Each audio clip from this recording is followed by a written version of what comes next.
आज ही Doubtnut app download करें। Doubtnut पर होगा अब आपके सभी मैथ्स, केमिस्ट्री, फिजिक्स और बायोलॉजी डाउट्स का सफाया। बस अपने क्वेश्चन की फोटो खींचो, उसे क्रॉप करो और तुरंत वीडियो सोल्यूशन पाओ। Download now. हेलो एवरीवन, आज हम इस क्वेश्चन को सॉल्व करेंगे जिसमें दिए गए हैं दो स्टेटमेंट्स। स्टेटमेंट 1 है, in the decay of a free neutron at rest into a proton and electron it has been predicated that a third particle must also be emitted because the emitted electrons do not have a definite kinetic energy. Okay, और statement 2 है, for the simple decay of a stationary particle into two moving particles the kinetic energy of this particle must have a sharply defined value. तो देखिए, सबसे पहले हमें पता है कि डीके करने में सिर्फ इंटरनल फोर्सेस का रोल होता है। इंटरनल फोर्सेस का रोल होता है, एक्सटर्नल फोर्सेस का रोल नहीं होता है। तो इसका मतलब है कि अब नेट एक्सटर्नल फोर्स जीरो होना चाहिए सिस्टम के ऊपर। अगर मैं न्यूट्रॉन को एक फ्री न्यूट्रॉन बोला गया यहाँ पे एट रेस्ट, तो न्यूट्रॉन को अगर मैं सिस्टम मान लूँ तो प्रोटॉन और इलेक्ट्रॉन उसी के सब पार्टिकल्स हैं, तो इसलिए इंटरनल फोर्सेस की वजह से प्रोड्यूस हुए हैं ये सब। तो यहाँ पर कोई भी नेट एक्सटर्नल फोर्स नहीं है, इसलिए इसका मोमेंटम चेंज नहीं होगा। तो यहाँ पे कंजर्वेशन ऑफ लीनियर मोमेंटम होना चाहिए। एंड क्योंकि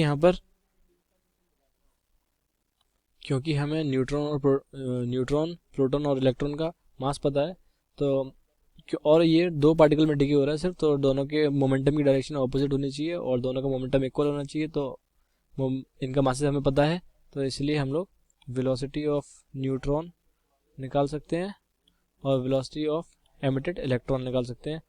ठीक है, तो इससे हम लोग काइनेटिक एनर्जीज भी निकाल सकते हैं, काइनेटिक एनर्जीज ऑफ न्यूट्रॉन और काइनेटिक एनर्जी ऑफ इलेक्ट्रॉन।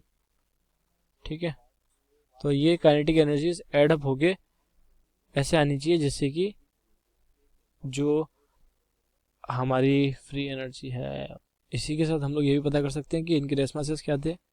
तो हम rest mass of a free neutron हमने मेजर किया और रेस मास ऑफ प्रोटॉन हमने मेजर किया और रेस मास ऑफ इलेक्ट्रॉन हमने मेजर किया।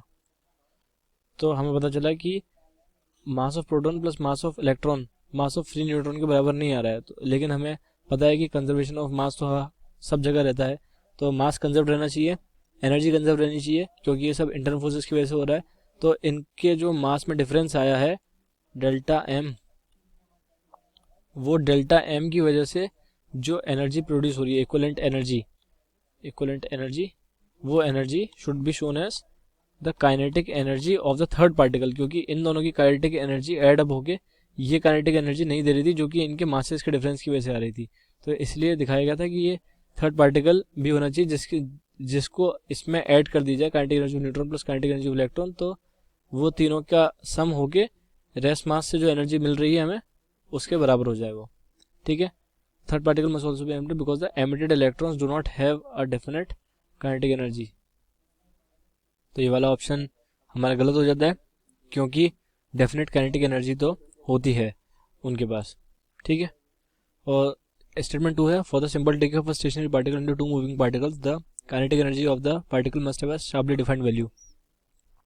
तो ये वाला ऑप्शन सही है, क्योंकि जब एक सिंपल पार्टिकल है, सिंपल डिके है कोई स्टेशनरी पार्टिकल का, तो इसका मतलब है कि उनके पास दो अपोजिट डायरेक्शन में दो पार्टिकल निकलने चाहिए, या फिर जितने पार्टिकल्स निकलने चाहिए वो पार्टिकल वैसे निकलने चाहिए जिससे कि उनका मोमेंटम एड अप होकर जीरो हो जाए। ठीक है, क्योंकि इनिशियली मोमेंटम क्या था, जीरो, क्योंकि स्टेशनरी पार्टिकल था वो। ठीक है, तो काइनेटिक एनर्जी कुछ होगी क्योंकि मोमेंटम आ चुका है, तो वेलोसिटी आ चुकी है, तो काइनेटिक एनर्जी आ चुकी है हर पार्टिकल के पास, तो must have a sharply defined value. तो ये वाला ऑप्शन सही है। इसका मतलब है कि statement 1 is false, statement 2 is true. ये वाला ऑप्शन सही है। That's it, thank you and I hope you like the video. Class 6 से 12 से लेके नीट, IIT, JEE मेंस और एडवांस के लेवल तक 10 मिलियन से ज्यादा स्टूडेंट्स का भरोसा। आज ही डाउनलोड करें डाउटनेट ऐप या व्हाट्सएप कीजिए अपने डाउट्स 8400 400 400 पर।